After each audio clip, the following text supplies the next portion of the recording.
Samora and welcome back to my channel. If bago ka pa lang sa channel ko, please do subscribe and hit the notification bell. So, ano nga ba ngayon? Nasaan ba tayo? Syempre, nandito tayo sa Manila!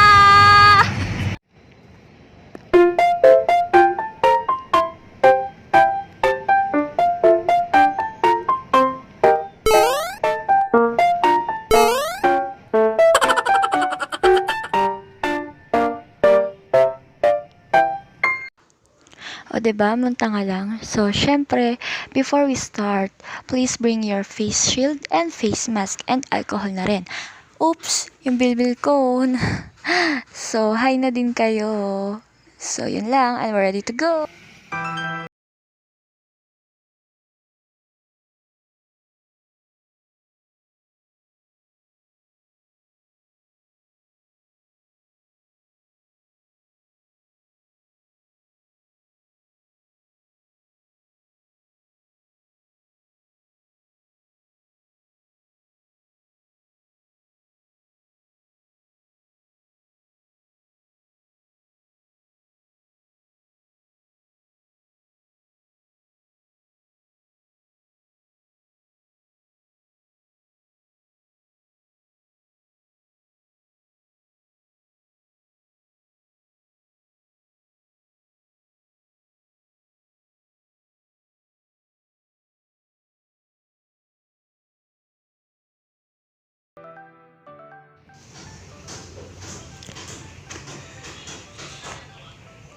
Sad to say, close ang Kapitolyo ngayon kasi it is ongoing construction and hindi ko lang alam kung kailan siya mag-open.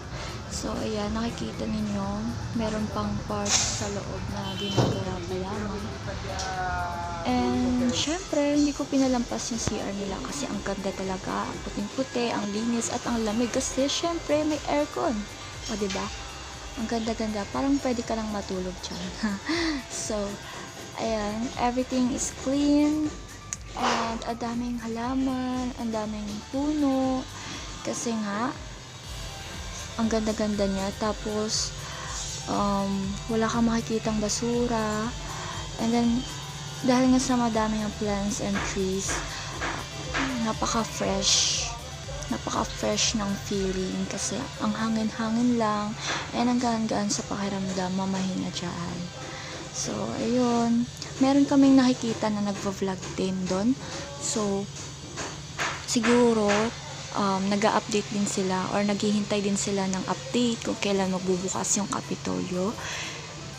And, sana isa din ako doon sa makakapunta.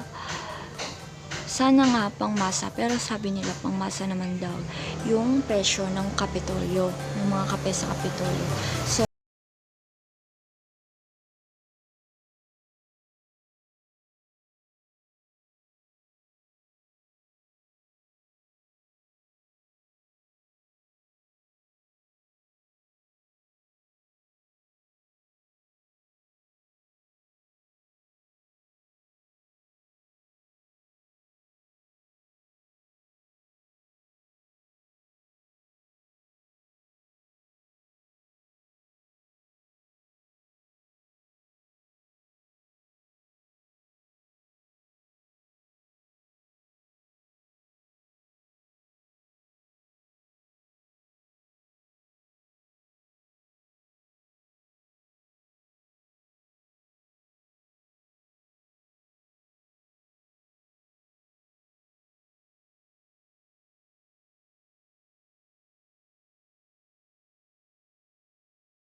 So yun guys, dyan natatapos ang ating small tour.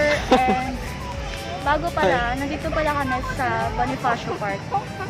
Pero gabi ngayon. Ang pag pinakaiba lang is gabi. Maraming ilaw.